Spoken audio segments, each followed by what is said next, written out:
Ave Maria in the Afternoon is a co-production of Ave Maria Radio and EWTN Radio and carried across the EWTN Global Catholic Radio Network.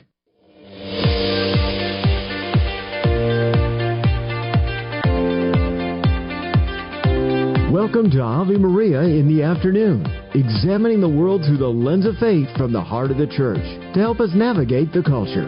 Here's Dr. Marcus Peter. Good afternoon. Thank you very much for joining us on this hour of Ave Maria in the Afternoon. I'm Marcus Peter. We are opening by talking with our friend Andrea Pichotti-Bear of EWTN News, and we are talking about teachers, coaches, and the Religious Liberty Commission, really, hearing from these teachers, coaches, and school leaders, because these individuals and other public and private school leaders said their religious liberty was threatened in American schools at this hearing conducted by President Donald Trump's Religious Liberty Commission. This was on September the 29th. Andrea Pichotti-Bear joins us to tell us more, because the fact of the matter is, and this is not in an effort to sound partisan, it's just a factual legal reality, that the past administration had certain procedures that made it so that legitimate persecution took place at public institutions for the expression of the Christian faith. And so these individuals, these teachers, these coaches, these leaders of schools, whether private or public, are coming forward for the sake of expressing to the present administration the desire and need for greater religious freedom, which is a constitutional right here in the United States. And so we talk about the details of this event and continue to have these dialogues and conversations, especially with our leaders, in the hopes that religious liberty can be enshrined and brought forth in clearer ways to the public sphere. We go on from there to speak about St. Therese of Lisieux, this obscure 19th century girl who became one of our most beloved saints. At first glance, Therese hardly seems like the kind of person who would become internationally known. She entered a convent in her early teen years. At the time of her young death, hardly anyone outside of her family knew her. But today, if you go to any church in the world, you'll find her statue, or virtually any church. We want to talk about this statue of St. Therese. We want to talk about the artistic impressions of St. Therese and how she very quickly gained popularity in the hearts of so many Catholic faithful. I also want to confess this, as a convert, the devotion to the saints has been one of the more difficult things in my experience, and Therese of Lisieux was one of those devotions that had to grow on me, and it has. She has. And I'll bring that to bear in sharing how she has an impact, even for men, to have a devotion to her. We talk with Dawn Butner about her. And then finally, we speak with Dean John Czarnetzky about Nuremberg and the natural law. All this after the headlines. Thanks, Marcus. Good afternoon, everyone. This is your Ave Maria Radio News for Wednesday, October 1st. It's the feast of St. Therese of Lisieux. Today's news is brought to you by Visiting Angels, providing loving care and assistance for seniors in need at visitingangels.com. Pope Leo says he won't interfere in the court case of Cardinal Angelo Becciu, the former Deputy Vatican Secretary of State, convicted of embezzlement, aggravated fraud, and abuse of office. In response to a journalist who asked the pontiff about the Becciu trial, Leo said the trial must go forward and that he has no intention of interfering in the legal proceedings underway. The government shutdown is in its first full day, with both sides pointing fingers. One of the major issues is a rolling back of health care credits in the Affordable Care Act. Republicans claim that Democrats want them for not only all Americans, but to include illegal immigrants living in America. Democrats deny the charge and claim Republicans want to deny health care to citizens. The Supreme Court is letting Federal Reserve Governor Lisa Cook keep her job for now. The court announcing that it will hear arguments in the case involving her firing in January. President Trump has urged the High Court to allow him to fire Cook immediately. He moved to let her go in August over mortgage fraud allegations. Cook sued Trump in August over her firing. The holiest day of the Jewish calendar begins tonight at sundown. Yom Kippur is the Day of Atonement and caps the 10 days of repentance. It's customary for Jews to fast during the 24-hour period. Just like the Rosh Hashanah holiday, many cities will be adding security at synagogues and other locations. And primatologist Jane Goodall has died at the age of 91. Goodall started her research on chimpanzees in the wild in the 1960s, and through observation was able to prove that primates display a bunch of similar behaviors like humans. The Jane Goodall Institute said she died of natural causes. From your AveMariaRadio.net news desk, I'm Steve Clark. Good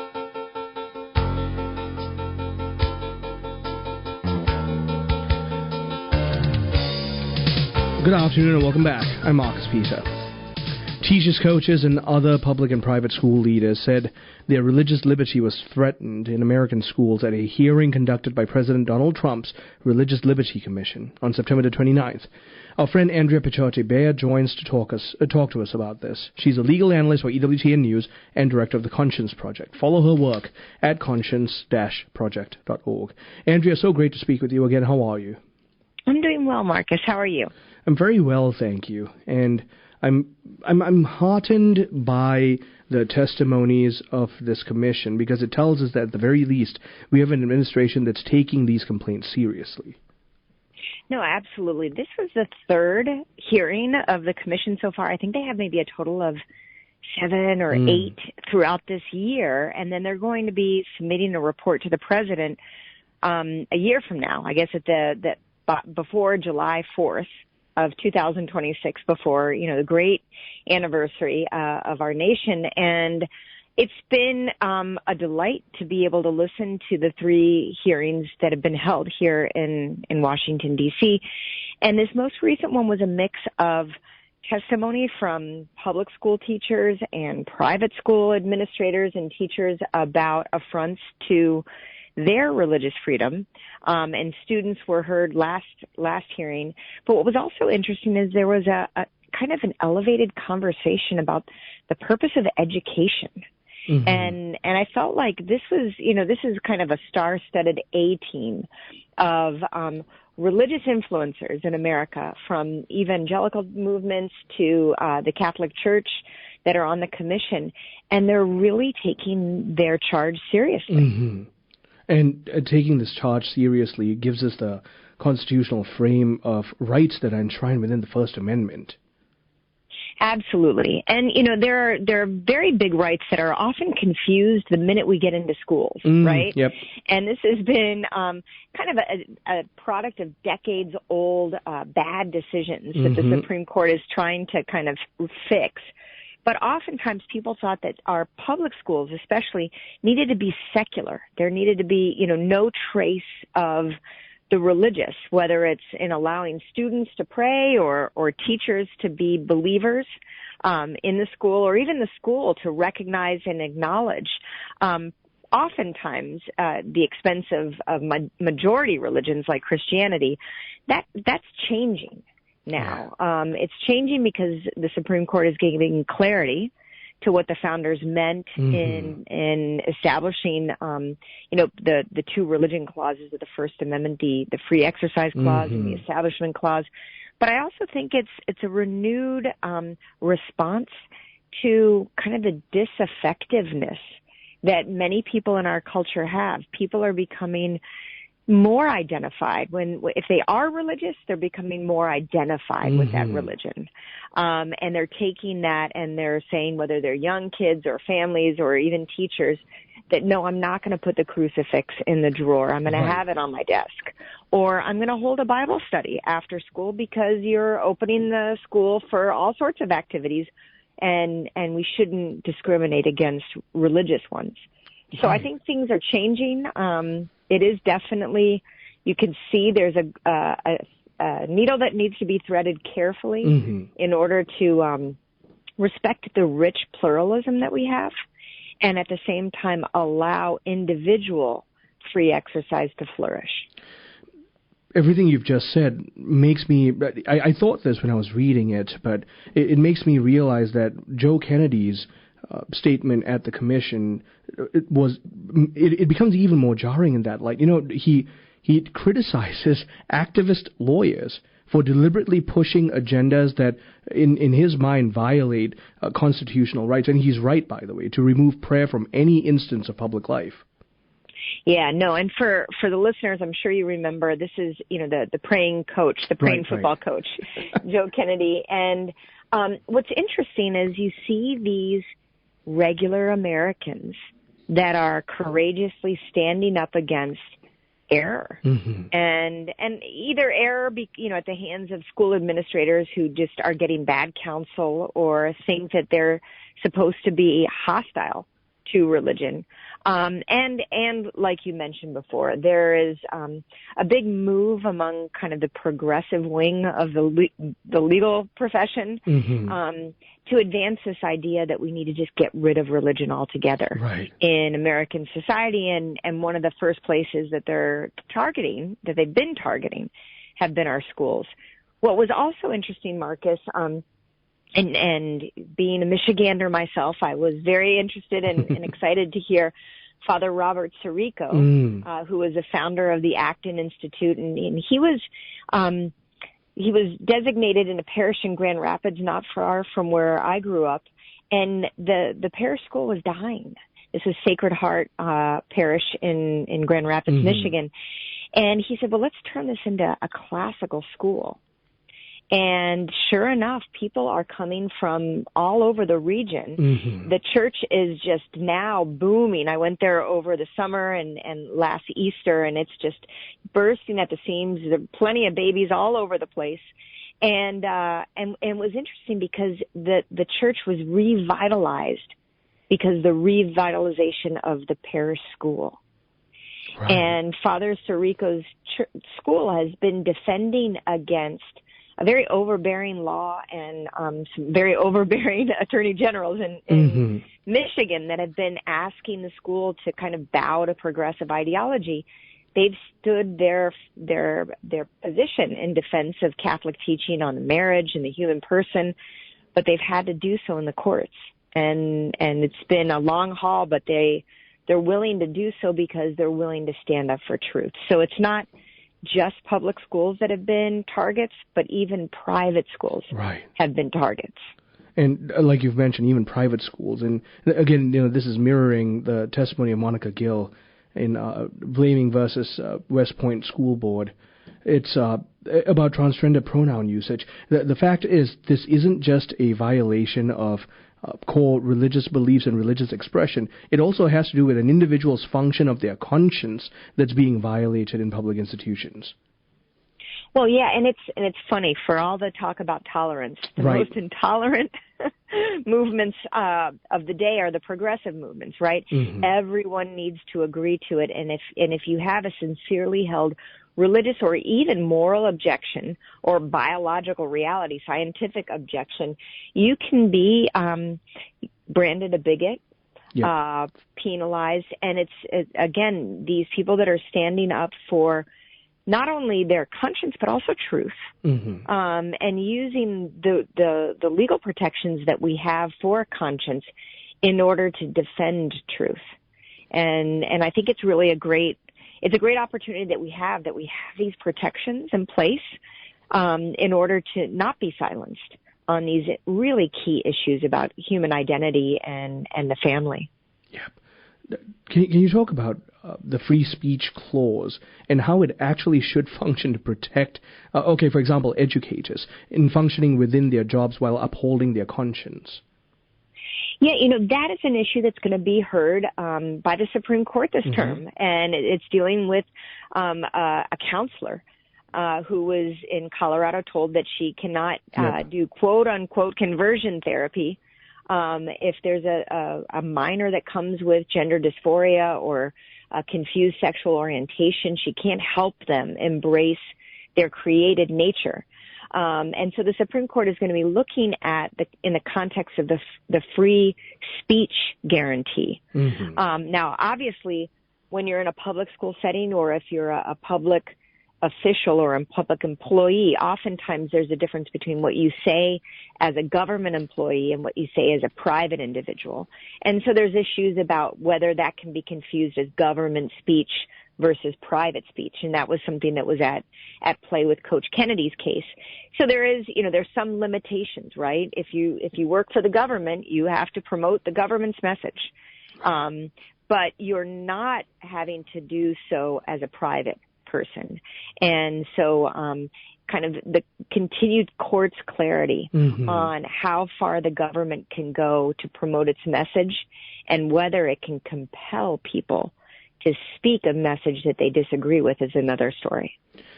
There's no doubt, you and I have been talking about this week in, week out, there's no doubt that the cultural shift is toward growing hostility against any expression of the Judeo-Christian faith and socially conservative values. But we're seeing a solid judicial trend towards constitutional rights, though.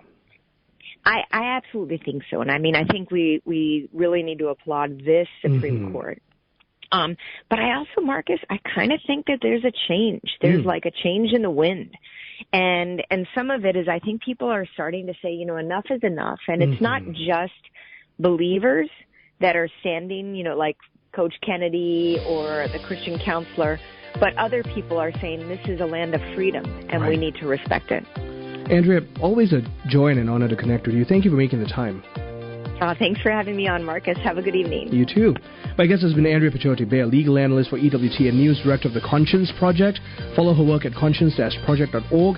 We've been talking about the Religious Liberty Commission and statements that were made on September the 29th. There's hope for us in the United States. I'm Marcus Peter.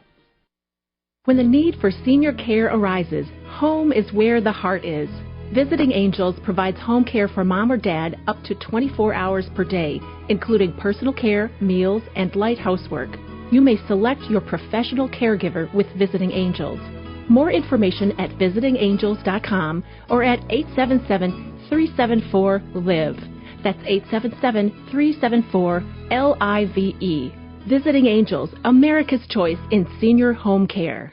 Do you own popular index mutual funds or ETFs? If so, you're automatically owned shares of companies that conflict with your moral beliefs. Ave Maria mutual funds are managed to conform to pro-life and pro-family values. Long-term investors can invest in the no-load Ave Maria mutual funds. The experienced professional portfolio managers make decisions based on investment fundamentals and pro-life values. You can learn more about Ave Maria mutual funds today at 866-AVE-MARIA or visit AveMariaFunds.com. This program brought to you in part by Ave Maria, Florida, a big kind of small town where golf carts take you everywhere and there's always something fun around the corner. Discover championship golf, resort-style amenities, and a town center full of shopping and dining. With Ave Maria University and Ave Maria Catholic Church at its heart, it's a community full of connection and charm. More than 25 model homes are available for viewing. More information can be found at AveMaria.com. That's AveMaria.com. Underwritten in part by this not-for-profit. Hi, this is Mike Ditkin. Hey, this is Brian May. Hi, I'm Chris Farley. You're listening to the Kevin Matthews Show. I thought he was insane. A lot of people thought he was insane. Nobody could touch us. We had 10 million people listening to us a week. But that was my past.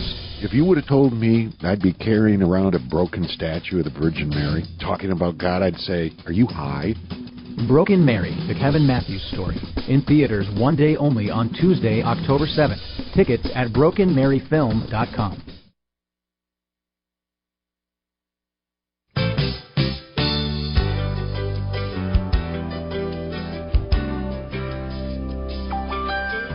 Good afternoon and welcome back. I'm Marcus Peter. At first glance, St. Therese of Lisieux hardly seems like the kind of person who would become internationally known. She entered a convent in her early teens. At the time of her young death, hardly anyone outside of her family knew her. But today, you can find Story of a Soul virtually anywhere in the Catholic world. And you can find her statue in churches across the world. We talk more about her with Dawn Buettner. Dawn is the editor of a new book, All Things Are Possible, the Selected Writings of Mother Cabrini, published by Ignatius Press. Dawn, it's great to speak with you. How are you? Thank you for inviting me. I'm doing great. Let's talk about the popularity of St. Therese of Lisieux. It's almost ironic or oxymoronic that she is this popular, and yet this really is a testimony to the work of grace in the modern world. Oh, exactly. I mean, as most people probably know, as she's dying, a sister walks by and remarks to another sister, I don't know, I'm going to write in her biography for the Carmelite community because she just really hasn't done anything. Which is not the way we would put it today. Right. It isn't the way we would put it today at all. In fact, if anything, she's become so popular that virtually every class of the Catholic world has some kind of devotion to her. And so let's talk about the ubiquitousness of her popularity today. What is the appeal of St. Therese of Lisieux to modern Catholicism? Well, so I'm gonna divert a little bit from that, because I have met people who read her biography and are not really struck by it at first. I find that really shocking, because I just loved her biography, and I know many people who really love her. But there are people who are kind of put off by it, so I think we have to look at that. Well, why is that? And I think it's because, and that leads to why she's popular, because she's a very simple woman, but very intelligent. Mm-hmm. And she describes these ordinary things that happen that sound like they're in your own life. One of my favorite stories is where she has to deal with this elderly nun and walk her to her, from the dining room to some other room every evening, and the nun complains the entire way. And I think all of us can relate to that, like having to deal with someone who's just really cranky. But instead of, and instead of being upset with her or losing her temper or just giving up or, whatever, or she genuinely tried to love this woman and be patient with her. And then she has this moment where she's walking down the hallway. She hears music from a party nearby, and she realizes, I am happier here caring for this woman. This is an act of charity, an act of love. This is so much better than being at a party. And I think all of us who've gone through any sort of conversion can say, like, I agree that is, this showing charity to another person, or, a moment of prayer. Suddenly you realize, there's just so much more going on. And she opens that up in such a simple way in a relation of, like, this happened to me, but there's depth underneath it. I mean, she understands what's going on and explains it, very simply but beautifully and humbly, which I think is what motivates so many of us to love her so much. Right. And so I'm going to confess, I was one of those people. Now, in my defense, though, I'm a convert, and also I'm a 6'3" dude, and so when I was introduced to the concept of a tiny little, very young, cloistered Carmelite nun who died in the convent and did, like you mentioned, did nothing I thought of great import, I wondered what appeal she would have. And frankly, the book comes across as a little saccharine when you first pick it up, until you realize the depth of what's going on. So maybe enlighten us about that. So, and I think it does actually help if you realize when it was originally published, her sisters edited it to make it, for various reasons that are related in my article. But she... But so it can come across as kind of as you say, a saccharine story. You don't have the context for, like, what was going on in her life. But more modern translations, like, there are 3 manuscripts that are put together to create this one document that's usually called The Story of the Soul. So when you read the original, I think it's more helpful, because you see what's going on, how she's relating to different people to share different parts of her life with them. Mm-hmm. And then it doesn't seem quite so much like she's just telling this lovely, cleaned up story of her life. You realize that there were real struggles in her life. And I agree, and I understand. I understand. I do that not everyone can enter into it with, and I think also one of the problems is that you see these beautiful statues of her, and she just looks so perfect. Right. And unrelatable is, I think, the problem. And I know why people make the beautiful statues of her, but once you read about her, then you see, okay, there's a lot more, as we keep saying, depth involved. My darling bride won me over to St. Therese, and now I'm a deep devotee of hers. And I actually believe for a lot of the people who initially have an issue with devotion to St. Therese, they come around anyways. I don't know a single person who hasn't. But you bring up a crucial point about artistic representations of St. Therese. There's a story behind that. Yes. So as I pointed out in this article that was just published, so if you look at like, how did this picture come about? Well, Therese was spiritual genius, but she was creative as well. And she had a sister. She had 4 sisters, and they all had creativity. One of them was a photographer back in the 1800s when photography was a brand new thing. She was also a painter. She this was part of her expression. She liked to write. So after her sister died, of course everybody wants to know, well, what was she like, whatever. So she painted her. So most of the representations that we see of her are based on that original painting by her sister. And it's her sister. So she shows her the way that she sees her, that, because she loved her so much. So in some ways that is, you're seeing how her beloved sister saw her. Right. And that gives us, therefore, a deep insight into loving the person and not just the storied representation we're getting. And so, considering all of that, when we step back into the sheer impact of St. Therese of Lisieux today, she is a doctor of the church because she has so much to teach the Catholic Church today, and even men. If you could speak to that, please. Well, yes. Because she really isn't very, the pictures, you get kind of the impression that, this is very girly, and she grew up with four sisters. But at the same time, she's really not. She's talking about really, strong virtues, like simple things like, well, for women, it's the, being cheerful when you really would rather cry, because you're out of love for the person whose feelings would be hurt. But there's also an element of, like if you look at, she was canonized based on, not just on the story of the soul, but also on, 2 collections of letters associated with her. And she faced, not only letters, but also like final conversations between her and her sisters. Her sisters basically like, surreptitiously writing down the brilliant, these beautiful things that, Therese says as she's dying. And you really get an understanding of how I don't want to say fearless she was. Years ago, I heard an interview with Father Benedict Rochelle, who has since passed, but he said, he called her spiritually precocious, which, she certainly, from a young age, she had a real spiritual depth, which I say is partly the influence of her very faithful family. But she also had this amazing ability to share this with others.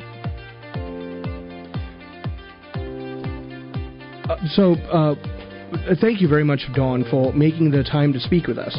We are talking with Dawn Butner. She's the editor of a new book, All Things Are Possible, The Selected Writings of Mother Cabrini. We've been talking about the spirituality of St. Therese of Lisieux and why she is so popular today. Hopefully you will pick up a story of the soul and read it. Stay tuned. I'm Marcus Peter.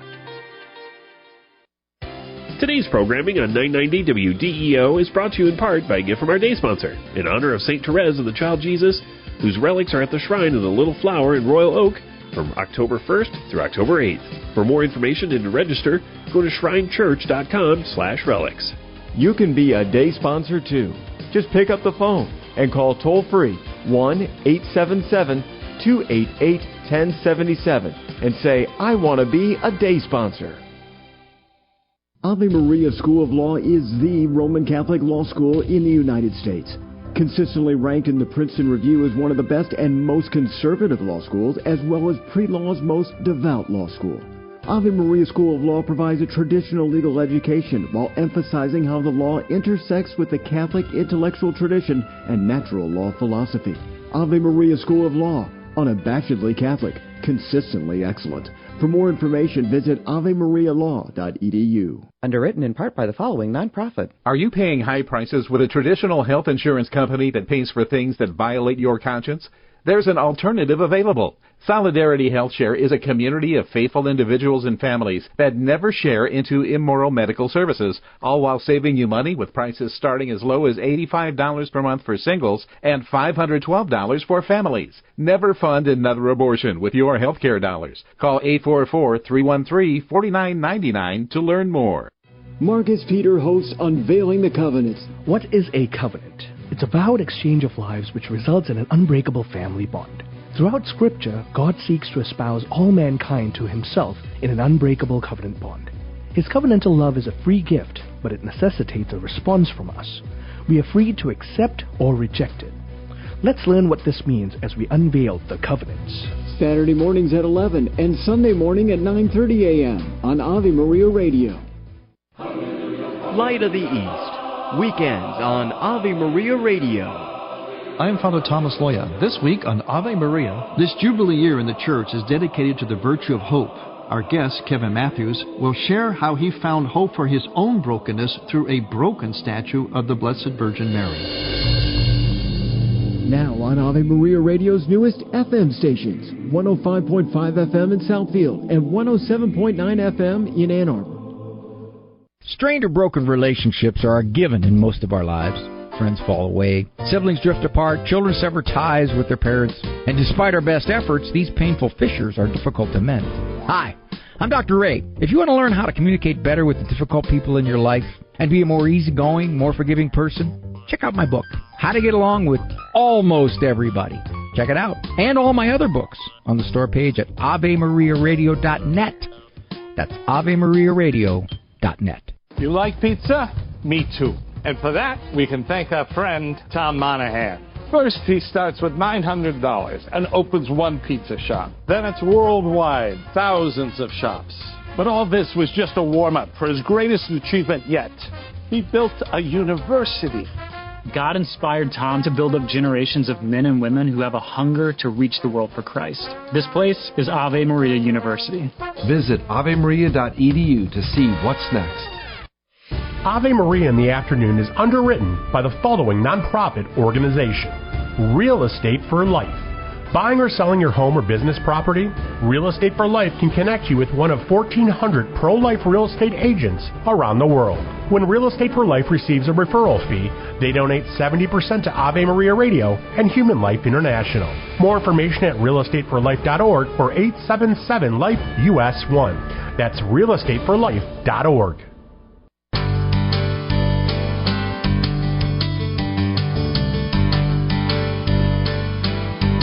Good afternoon and welcome back. I'm Marcus Peter. On October the 1st, 1946, 22 of the most prominent surviving leaders of Nazi Germany were tried at the International Military Tribunal in Nuremberg, Germany. It became famous for what's called the Nuremberg Defense, the claim that a person could not be held responsible for crimes committed when they were simply following orders. We look back on this claim with Dean John Czarnetzky. No stranger to this program, John Czarnetzky is Chief Executive Officer and Dean at the Ave Maria School of Law. John, so great to speak with you again. How are you?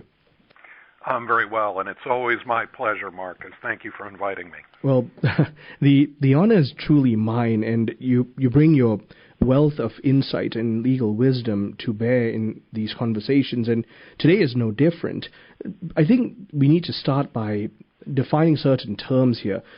We have the language of jus cogens or jus cogens norms. There are a few other things, but let's begin there in light of the concept of natural law. Yes, this is actually an area that I've had the privilege of working on a bit. Mm-hmm. I've been a legal advisor to the Holy See Mission to the United Nations since 1999.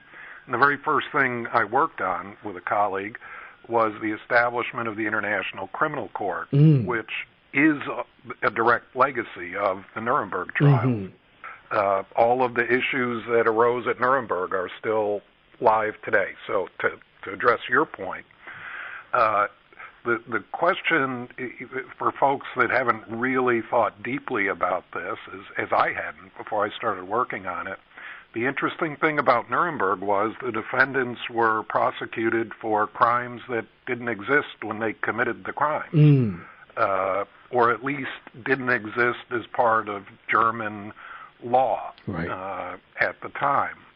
Instead, the question was, is there a law that transcends national laws? And if so, what is it? What is its source? And what is its content? Mm-hmm.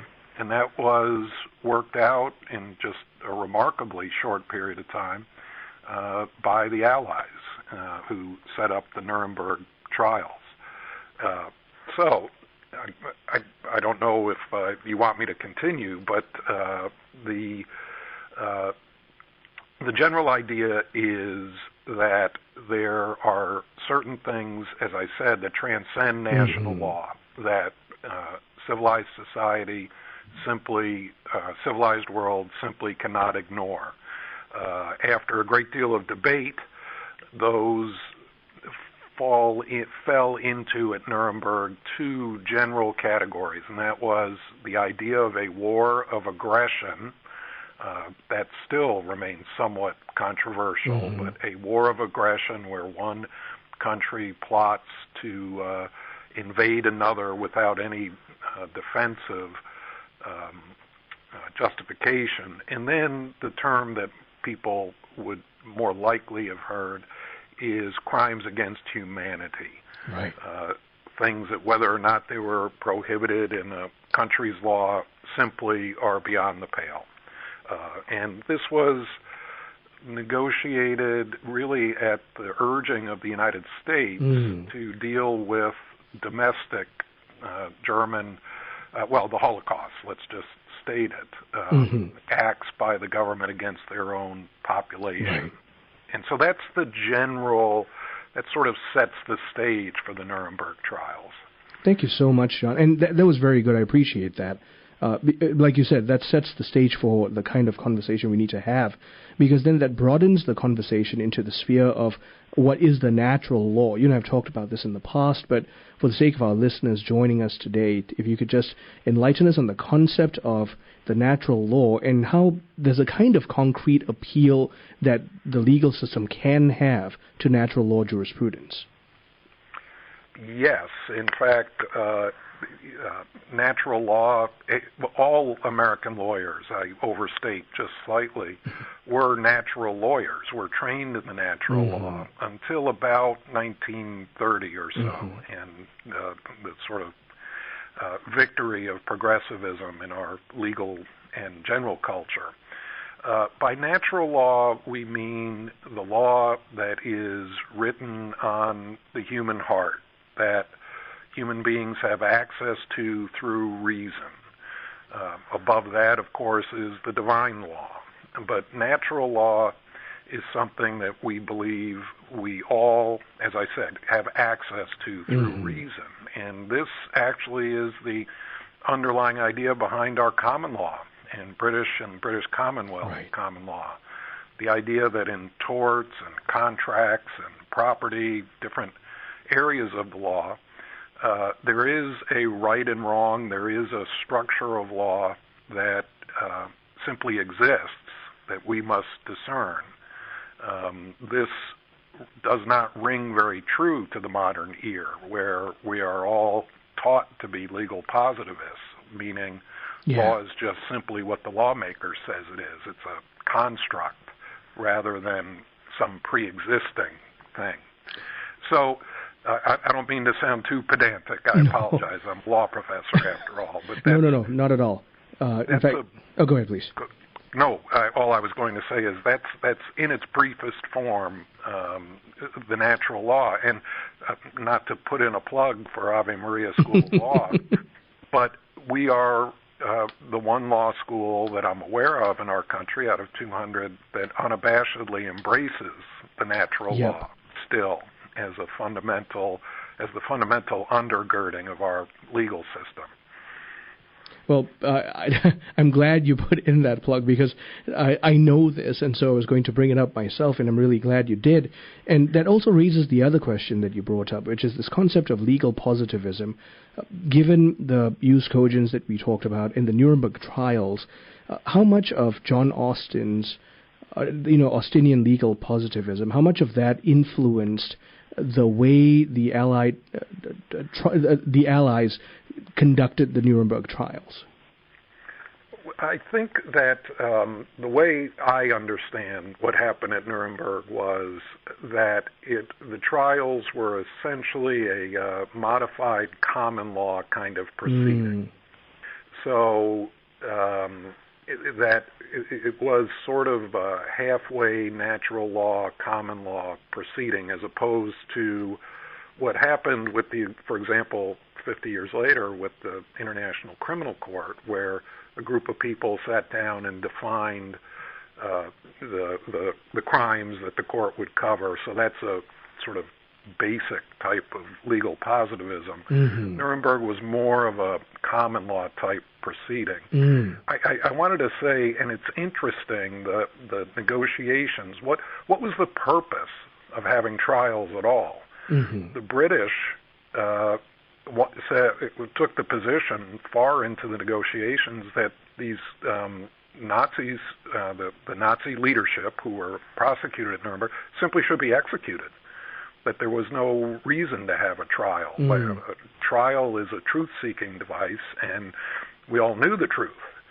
The Soviets said, no, we should have a trial, but it's going to be a trial with a foreordained result, modeling their own show trials of the earlier era. It really was the U.S. that said, no, there is a purpose. We need to be seen to be doing justice. And at a minimum, the German people were so civilized, the most civilized people on earth before the catastrophe of the Second World War. Right. They will really gain from us being seen to doing to do justice in a genuine way. Right. Put it that way. Now, my understanding is that the German public as a whole that theory didn't really play out that way, that the German public was against these trials, but I'm not enough of an expert on that to comment further. Well, let's pause there and pick up on the other side of the break. My guest is Dean John Czarnetzky of the Ave Maria School of Law. We are talking about the Nuremberg trials at the International Military Tribunal in Nuremberg, Germany, following the Second World War. And we're talking about the application of natural law in the way the legal proceedings took place. This is a really important conversation because it paves the way for us to understand that even civil law, positivist law, holds accountability to natural law. Stay tuned. I'm Marcus Peter. Resetting your password, unsubscribing from emails, printing anything. Why are simple things sometimes so complicated? Thankfully, with an auto owner's insurance independent agent, getting the right coverage for your business doesn't have to be one of them, so you can get back to more important things, like learning how that printer works. That's simple human sense. Call Choice Insurance Agency at 734-641-4200. St. Therese once told her sister Celine that when we trust ourselves and not God, our soul becomes barren and incapable of virtue. Her remedy? External works of charity. We all try to do it on our own sometimes without asking for God's help. At St. Paul Evangelization, we suggest sharing the gospel with someone who needs it. Check out streetevangelization.com to find a team near you where you can share the love of Jesus. If there isn't one in your area yet, perhaps God is calling you to start a team in your city. To learn more, visit streetevangelization.com. Hi, I'm Dr. Andrew Chambers with Your Choice Direct Care in Brighton. I provide primary care for all ages in full accord with church teachings. Memberships start at just $69 a month with 24/7 direct access, same or next day visits, no copays, and big savings on labs and meds. We don't work for insurance, but we work with most insurance and health share plans. Visit yourchoicedirectcare.com or call 810-224-5300 and get your first month free today. Ever thought you'd make a bundle by trading in or selling your used vehicle only to find out it's worth a dinner for two? Well, it's much more valuable to donate your vehicle to Ave Maria Radio. Thousands of Americans donate their vehicle each year. The donation to Ave Maria is easy, tax deductible, and supports our efforts to evangelize. A year from now, will you remember that dinner or your gracious and selfless donation? Go to AveMariaRadio.net to find out more. That's AveMariaRadio.net. Why do we have confession? According to the Catholic Catechism, Christ instituted the sacrament of penance for the sinful members of his church, especially those who had fallen into grave sin, thus losing their baptismal grace and wounding their ecclesial communion.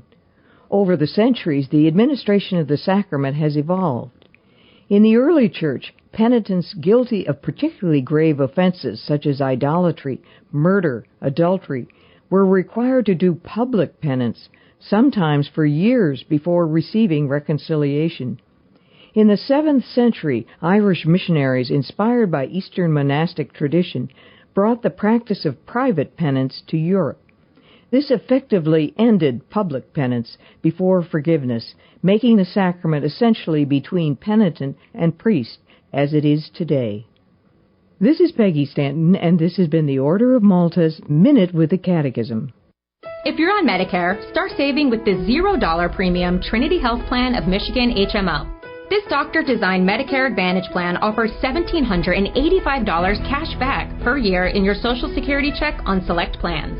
Visit TrinityHealth65.com. Get more from this local plan that's on a mission to make Medicare better. You'll have easy access to our large network of providers, plus no referrals for in-network doctors and specialists. Enroll in this budget-friendly plan that can make healthcare easier for you. Visit TrinityHealth65.com for details. Trinity Health Plan of Michigan, HMO, is a Medicare Advantage organization with a Medicare contract. Enrollment in Trinity Health Plan of Michigan depends on contract renewal. Benefits vary by county.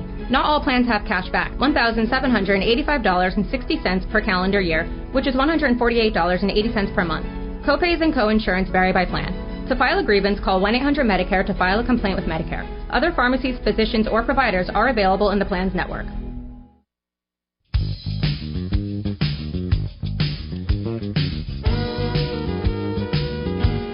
Good afternoon and welcome back. I'm Marcus Bees. I'm speaking with Dean John Czarnetzky, who is the CEO and Dean at the Ave Maria School of Law.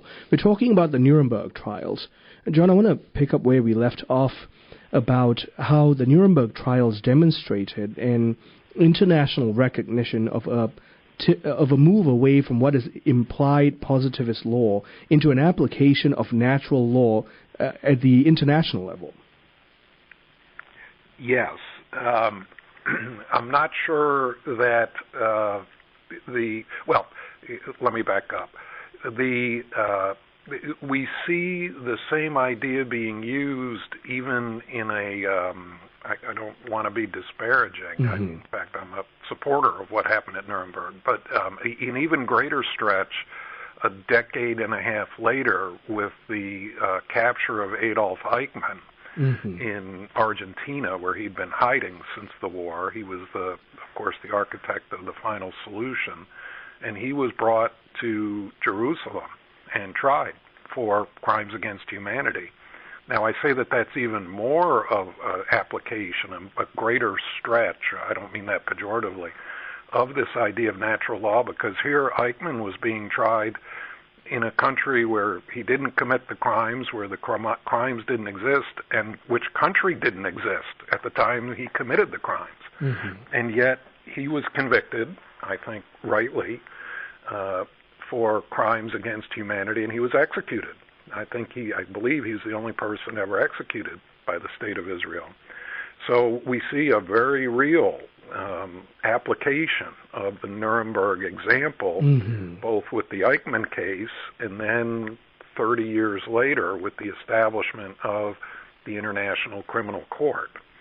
But I don't want to overstate the effects of Nuremberg, at least in our domestic sphere. The Supreme Court, a very famous Supreme Court justice, revered by many, mm-hmm. not necessarily by me, Oliver Wendell Holmes Jr. Mm-hmm. Declared, his father was a poet and he was quite a stylist, English stylist, and he declared that there is no brooding omnipresence in the sky in a case in 1930 that every law student still reads. What he meant by that is there's no such thing as natural law. Right, it's nonsense. Right. And so since then, the Supreme Court of the United States, so in our domestic law, there is very little or no discussion, with some exceptions, to resort to natural law reasoning. That's why I said at the beginning, all American lawyers were natural lawyers until about the 1930s, right. And now we're all legal positivists, at least by training. So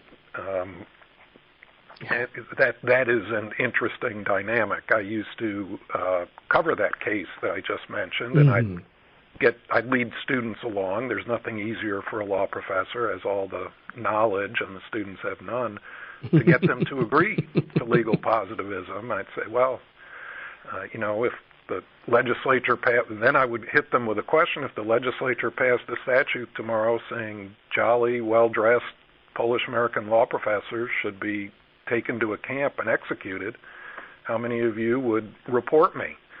And students who had just agreed that legal positivism was their theory would be at a loss. Right. I always admired, out of 100 students, there are always 4 or 5 that would say, sorry, professor, we do like you, but you'd be going to the camp. Because they were sticking to their guns. That's right. You take a legal positivist position, that's what you have to do. The other 95 then discovered for themselves within their heart, and it was one of the highlights of every fall semester for me. They discovered, no, there is a law within me that I am not going to violate, or at least I would like to have the courage not to violate. And that always led to wonderful discussions. I would say that discussion doesn't take place at most law schools, in my experience. Right. I worked it in at Mississippi, and of course at Ave Maria we are a holdout on natural law. Mm-hmm.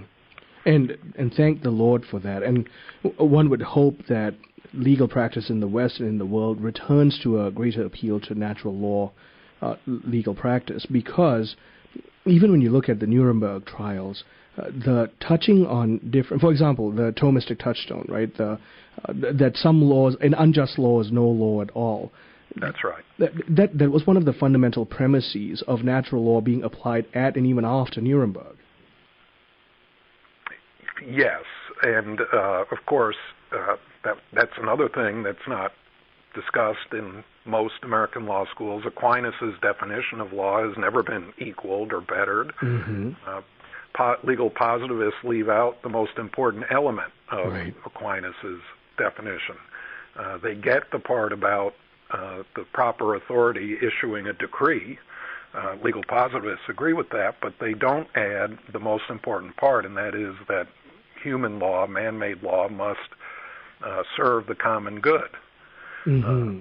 And of course, part of the common good reasoning is, does the decree of the sovereign violate the natural law?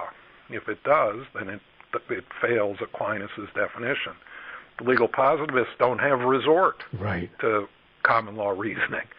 And so therefore, what is the difference between positivism and just sheer exercise of power?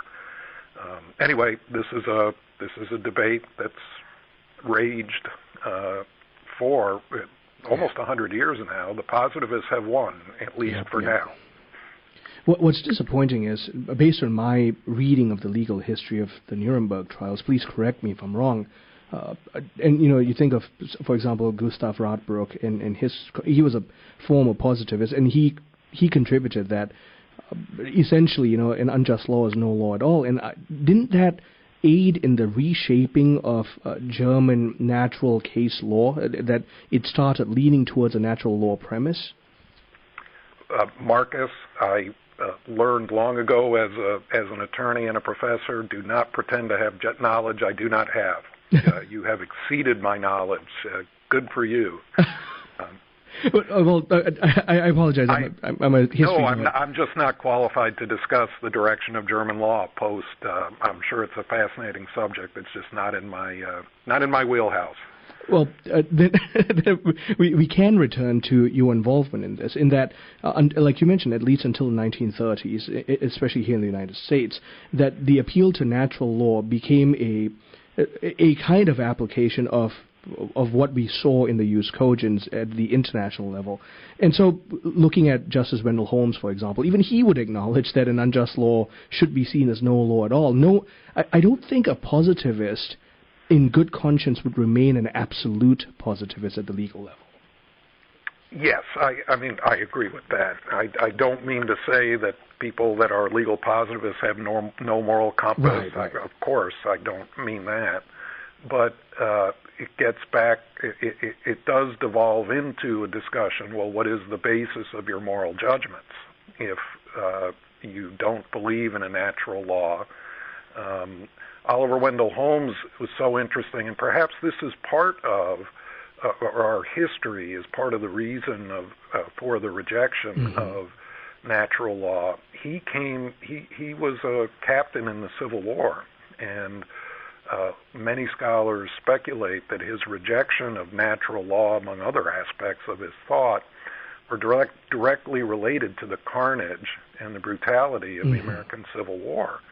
He had witnessed such brutality that he could not cope with the idea of a God. Right. I think his father maybe had been a Unitarian, but and so perhaps swept up with the post-Civil War, the hangover from the Civil War, which to some extent still exists, but certainly did when Holmes was alive, led to the general rejection of natural law in favor of legal positivism in this country. If I may touch on the concept of natural law at the international level, then just broadening, I'll go back to Nuremberg. Nuremberg, and the way the judgments were pronounced, created a kind of international constitution on the idea. It didn't say that individuals are direct bearers of the divine image, but then it spoke in terms of the fact that each individual, by means of being a kind of citizen of the world, has international duties. Could you help us? Yes. Just explain that to us, please. Well, this is a crucially important point, and thank you for bringing us back to that. Forgive me for not bringing it up myself. The one of the crucial things about Nuremberg is it is, to my knowledge, the first time that international law or international norms were used to prosecute individuals. You mentioned the phrase jus cogens earlier, and that's a technical term of art in international law. That refers to norms of customary international law that everyone observes. And that's a very traditional notion. Well, until the Nuremberg example, jus cogens was state-to-state norms and laws. Individuals were not held responsible, were not considered, I guess, to have had such duties. Now, at Nuremberg, the truly radical or revolutionary, I don't mean those in a pejorative way, radical or revolutionary idea is, as you just said very eloquently, we as human beings are responsible to the natural law as well, not just countries. John, tremendous honor and a great joy as always. Thank you for making the time to talk with us. My pleasure. My guest has been Dean John Czarnetzky, Chief Executive Officer and Dean at the Ave Maria School of Law. And John has been lending us his expertise to walk us through the application of natural law at the Nuremberg trials, the anniversary of which we celebrate today. Thank you for joining us. I'm Marcus Peter.